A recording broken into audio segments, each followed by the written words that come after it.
Waalaikumsalam warahmatullahi wabarakatuh. Apa kabar Bu Nurma? Alhamdulillah baik Bu Dewi. Ini boleh sebentar memperkenalkan diri ya Bu Nurma? Oh ya baik. Assalamualaikum warahmatullahi wabarakatuh. Saya Nur Mar'atus Salihah. Saat ini saya sedang bertugas menjadi kepala sekolah TKP Al-Biruni Lenteng Agung Jakarta Selatan di periode tahun ini. Baik, dan saya adalah calon guru penggerak angkatan 7. Meminta waktunya untuk berdiskusi atau untuk mewawancara sebentar terkait dilema etika yang dialami selama ini oleh dirinya dalam menghadapi permasalahan-permasalahan yang ada di TK ya, seperti itu di sekolah. Baik, saya ajukan untuk pertanyaannya. Yang pertama, Bu Nurma, bagaimana cara mengidentifikasi terkait kasus-kasus dilema etika selama ini? Cara mengidentifikasinya adalah dengan memetakan permasalahan mana yang harus segera dilaksanakan, mana yang bisa ditunda atau lebih kepada prioritas. Oke. Itu tahapan ya, cara ketika Bu Nurma mengidentifikasi sebuah kasus-kasus yang sifatnya dilema etika. Baik, selanjutnya bagaimana Bu Nurma ketika melihat kasus-kasus tersebut, cara pengambilan keputusannya atau cara menjalankan dalam hal pengambilan keputusannya bagaimana? Itu dengan musyawarah ya Bu. Dengan musyawarah, membicarakannya ke forum rapat dengan guru, kemudian bila hal ini berkaitan dengan orang tua siswa, maka kami sebagai sekolah mengkomunikasikannya dengan komite, kemudian nanti mencari jalan tengah untuk kebaikan bersama. Itu terkait kasus-kasus yang sama-sama memiliki nilai benar dengan benar ya gitu. Baik, selanjutnya langkah-langkah atau prosedurnya seperti apa, boleh diceritakan lebih spesifik lagi? Biasanya kan ketika terjadi sebuah permasalahan, kemudian kita harus memutuskan atau mengambil sebuah langkah apa yang akan dilakukan dari permasalahan yang ada. Maka tidak serta-merta saya memutuskan sendiri, tapi kemudian saya nanti membawanya ke forum rapat, kemudian meminta masukan dari pihak terkait, misalnya manajemen, sudah benarkah atau misalnya apakah langkah kami tepat untuk membuat keputusan dari permasalahan yang ada. Jadi tadi membawanya ke rapat, kemudian bila dirasa agak sulit, kami meminta masukan dari manajemen, baru kemudian membuat keputusan. Itu langkah-langkah yang Nurma ambil selama ini ya. Berikutnya dengan kasus-kasus yang sudah Bu Nurma alami ya terkait dilema etika tersebut, langkah-langkah seperti apa yang Bu Nurma anggap itu lebih efektif misalnya? Baik, itu tadi ya, kita lakukan pemetaan, terima dulu permasalahannya. Setelah diterima, kemudian kita petakan, kita urai. Karena dilema etika itu kan benar, kasusnya adalah benar dengan benar, sehingga yang nanti akan kita kaji mana yang lebih harus kita prioritaskan, sehingga nanti akan terlahir sebuah keputusan yang memang baik untuk semua. Ya, maksudnya hal tersebut yang dirasa lebih efektif ya dalam hal penanganan kasus. Iya. Baik. Kemudian hal yang menjadi tantangan buat Bu Nurma saat mengambil keputusan kasus terkait kasus tadi yang menjadi tantangan itu. Yang menjadi tantangan itu bila terkait dengan kepentingan orang tua yang memang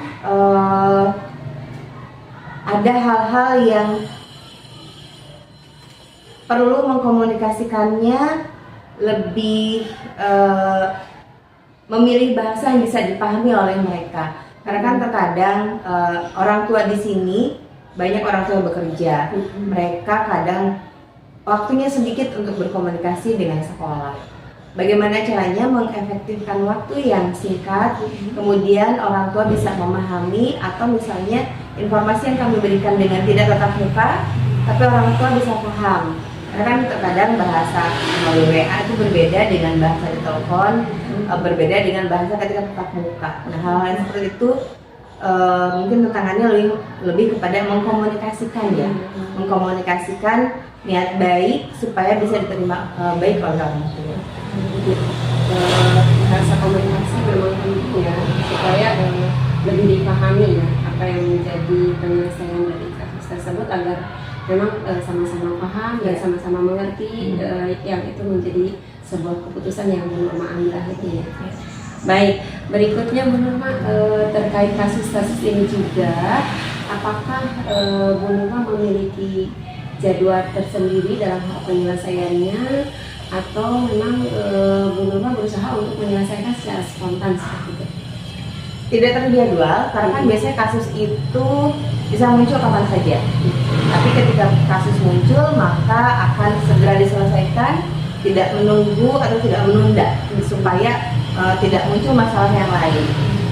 Jadi kami tidak memiliki jadwal yang rutin gitu untuk menyelesaikan kasus-kasus yang dilematika ini, tapi lebih kepada ketika ada kasus segera diselesaikan.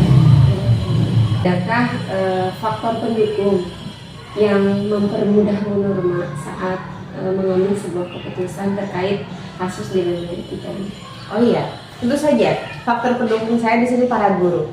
Para guru saya mintai pertimbangannya, saya mintakan pendapatnya, kemudian nanti ditampung, nanti kemudian kita bahas bersama sebelum saya memutuskan.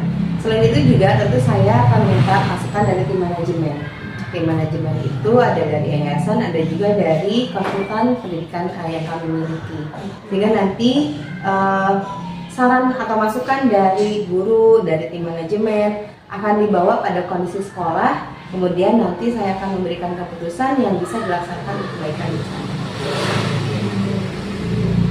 Oke, saya senang sekali Bu Nurma dengan sharingnya ya, terkait cara Bu Nurma dalam penyelesaian sebuah kasus, terutama kasus-kasus yang memiliki dilema etika ya. Memang itu sangat dirasa perlu pertimbangan yang sangat matang ya dalam sebuah keputusan.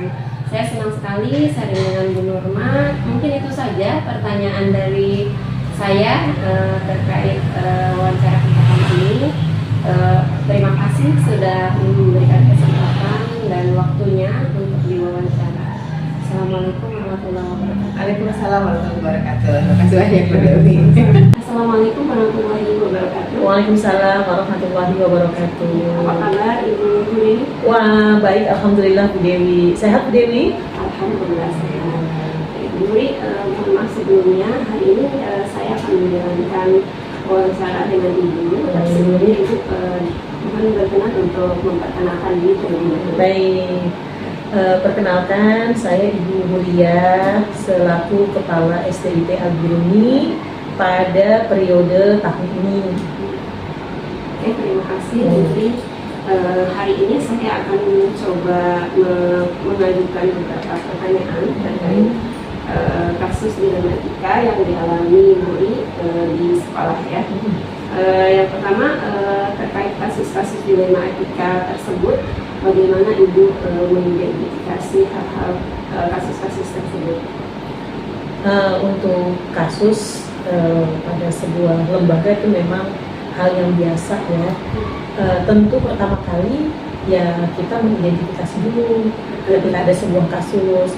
Kedua, setelah kita identifikasi, mengklarifikasi masalah tersebut.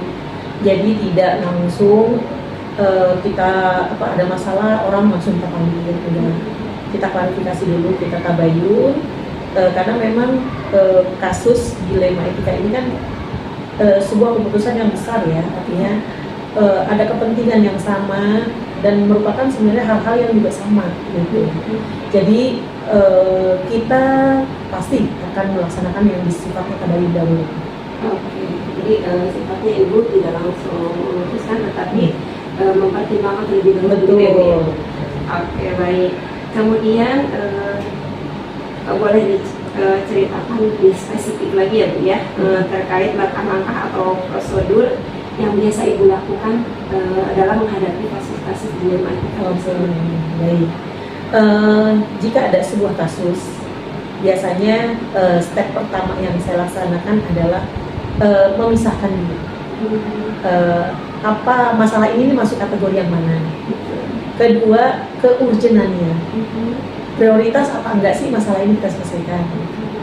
Setelah kita anggap urgent, tentu saya akan melibatkan tim. Jadi saya untuk memberikan sebuah keputusan itu tidak sendiri. Ada di dalam tim saya yang bisa kita sharing, kemudian akan diberikan input-input, kemudian baru kita bisa tahu nih petakan. Oh, ini kasus yang menurut kita ini prioritas. Nanti setelah kita lihat identifikasi semuanya, kita akan lihat resiko mana yang paling terkecil. Jadi kalau memberi keputusan, kita akan mencari resiko yang paling kecil.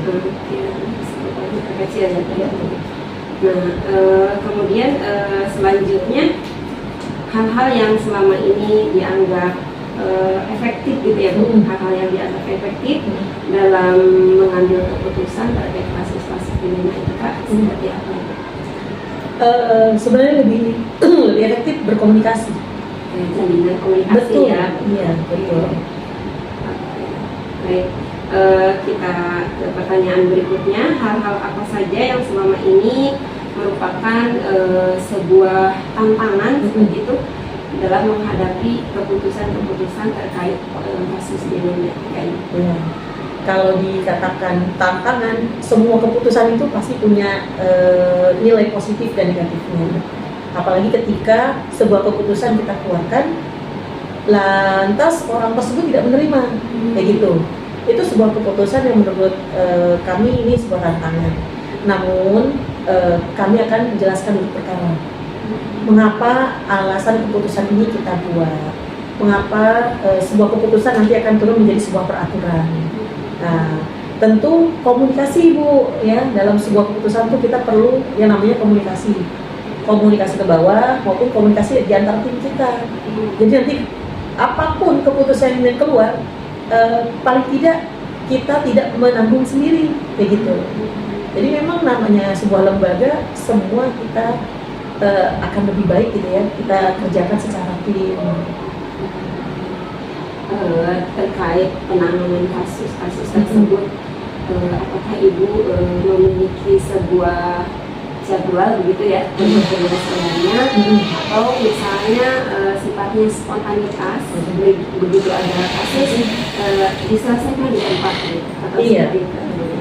Melihat kasusnya Bu, kalau kasusnya itu memang kita rasa ada berat, kita akan butuh waktu, dan biasanya rentang waktu itu ya sekarang, karena nanti kita kan harus bahas di rapat tim dulu. Tapi kalau misalnya itu hari itu bisa kita laksanakan dan bisa kita selesaikan, saya nggak akan menunda, hari itu kita bisa selesaikan.